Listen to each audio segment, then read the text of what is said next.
Vambora mandar bem nesse Enem e nessa UEMA. Por isso que a gente está aqui. Saulo Formiga, atualidades, projeto Terceirão, não tira férias. A gente está aqui de olho naquilo que cai na prova para ser certeiro. Mas isso não impede você de abrir os seus horizontes, pesquisar e aprofundar os seus estudos. Vamos para a questão? Questão do Enem, perfil demográfico e, sobretudo, as transformações presentes no Brasil do século XX. Isso é questão de prova, pode anotar. Ao longo do século XX, as características da população brasileira mudaram muito. Os gráficos mostram as alterações na distribuição da população da cidade e do campo, e na taxa de fecundidade, que significa o número de filhos por mulher, no período entre 1940 e 2010. Aqui eu tenho dois gráficos que assessoram a nossa análise. Em um, eu tenho o crescimento da população na área urbana, que sai de 45% para 84%, e no outro eu tenho aqui, ó, de 54% para 15% a população na zona rural. Quer dizer que de 1960 para 2010, nós aumentamos a quantidade de pessoas nas cidades e diminuímos drasticamente a quantidade de pessoas no campo. Lembrando que na cidade as pessoas têm mais acesso à informação e infraestrutura. E, evidentemente, isso vai forçá-las a ter uma mudança de comportamento. Não porque elas queiram, não porque elas são conscientes. A maior parte das vezes, porque elas sofrem na pele o dano causado pelas escolhas erradas.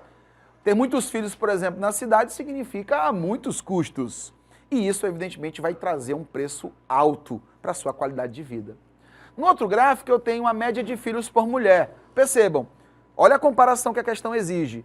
Dos anos 60 para os anos 2000, eu aumentei a população urbana. Dos anos 60 para o ano 2000, a gente assiste à redução do número de filhos por mulher. Então, quer dizer que uma coisa acabou impactando em outra. À medida que a população aumentou na zona urbana, o custo de vida elevou-se, a consciência também elevou-se e, com isso, o número de filhos caiu. Então, veja, isso aqui já é necessariamente a resposta daquilo que vai vir na pergunta. Então, olha aí, ó.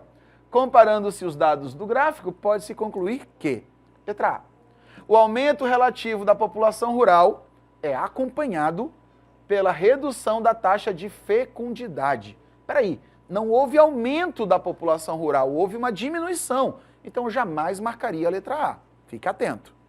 B, quando predominava a população rural, as mulheres tinham, em média, 3 vezes menos filhos. Não é o que o gráfico mostra. Ó. Se eu voltar, ó, a população rural era a maioria nos anos 60, e nos anos 60 eu tinha uma média de filhos maior por mulher. Isso, inclusive, tem tudo a ver com a própria cultura da época. Se você lembrar bem, qual era o papel da mulher nos anos 50? Era quase que restrito a ser o quê? Do lar, como a gente chama. Era para ser mãe, esposa e dona de casa. Então, o papel dela era o papel procriativo, que hoje, já em tempos mais atuais, foi quebrado. A mulher pode ser o que ela quiser, ela é que escolhe. Direitos iguais. Então, essa igualdade de gênero é, inclusive, uma das pautas da atualidade dentro da dinâmica demográfica e vem apresentando-se muito na nossa prova, tá bom? Então, a letra A está errada e a letra B também, porque ela diz que eu tenho menos filhos na zona rural.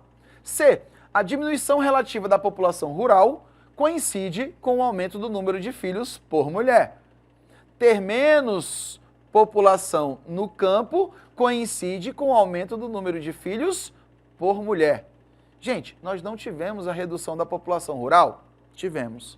Mas isso trouxe para a gente um aumento no número de filhos? Volta lá no gráfico, ó.